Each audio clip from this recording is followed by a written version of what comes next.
पाताल लोक Amazon prime पर हाल ही में आई एक वेब सीरीज जो अपने विवादों के कारण खूब चर्चा में रही। वैसे तो अनुष्का शर्मा के बैनर तले इस सीरीज की पटकथा सुदीप शर्मा ने लिखी थी, लेकिन क्या आप जानते हैं कि असल जिंदगी में पाताल लोक की स्क्रिप्ट लिखने वाला कोई और नहीं बल्कि बिहार के सीवान जिले का सबसे बड़ा डॉन और आतंक का दूसरा नाम मोहम्मद शहाबुद्दीन था।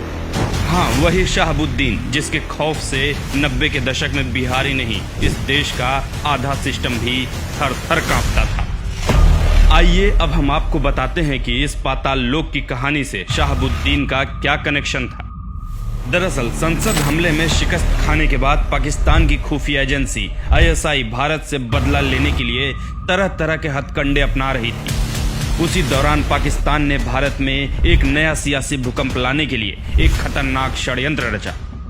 उस दौर में इस देश के दो जाने माने पत्रकार तरुण तेजपाल और अनिरुद्ध बहल ने मिलकर एक न्यूज वेबसाइट शुरू की जिसका नाम था तहलका। ये वेबसाइट बिल्कुल अपने नाम की तरह काम करती थी। अपने स्टिंग ऑपरेशन और सनसनी खबरों के कारण ये खूब चर्चा में थी।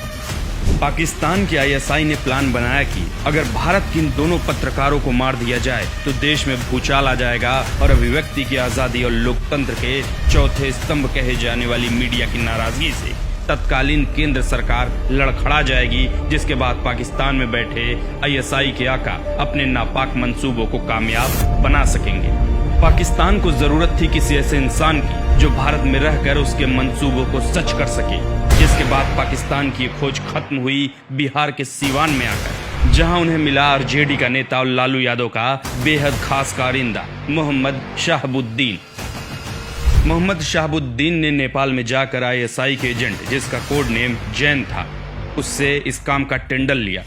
शहाबुद्दीन अपने साथ यूपी के भूपेंद्र त्यागी नाम के एक खूंखार अपराधी को भी नेपाल ले गया था जो आगे चलकर इस काम को अंजाम देने वाला था।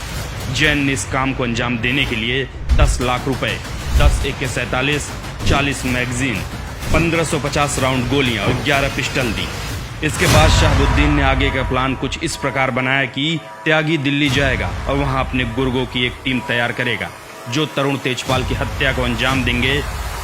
ये सब किसी सुबह के अखबार की हेडलाइन बनने ही वाले थे कि इससे पहले भारतीय खुफिया विभाग ने एक दिन त्यागी और नेपाल में बैठे ISI एजेंट की बातचीत को इंटरसेप्ट कर लिया, जिसके बाद इन्हें दिल्ली हरियाणा बॉर्डर पर त्यागी और उसके अन्य 5 साथियों को दिल्ली पुलिस ने गिरफ्तार किया।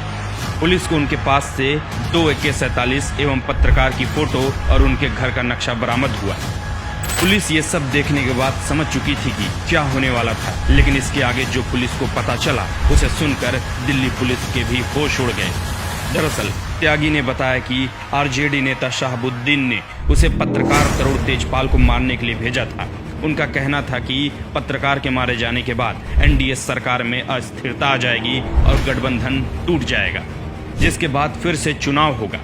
पुलिस से पूछताछ में त्यागी ने यह भी बताया कि शहाबुद्दीन इस काम को अकेले नहीं अंजाम दे रहा है, उसके साथ पाकिस्तान और उसकी खुफिया एजेंसी ISI भी शामिल है।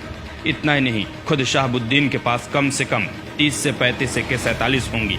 सबसे हैरानी की बात यह है कि उस समय बिहार के DGP DP ओझा ने जांच के बाद 100 पन्नों की रिपोर्ट तैयार की और पुख्ता सबूत के साथ राबड़ी देवी को शहाबुद्दीन की काली करतूतों के बारे में बताया।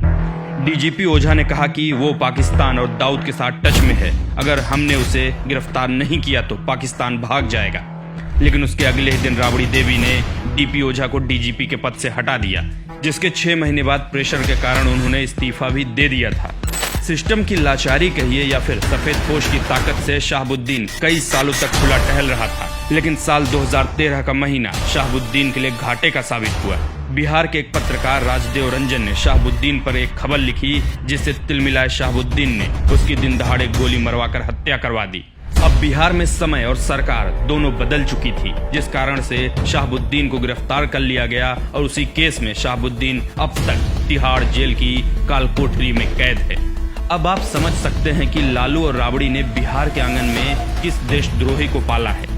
लालू ने इस इंसान की करतूतों पर अपनी आंखें बंद की थी जो दुश्मन देश के साथ मिलकर इस देश को अपंग बनाने की साजिश रच रहा था। शर्म आती है लालू परिवार पर जो सियासत की दुनिया में बादशाह बने रहने के लिए ऐसे गद्दारों को पालते हैं।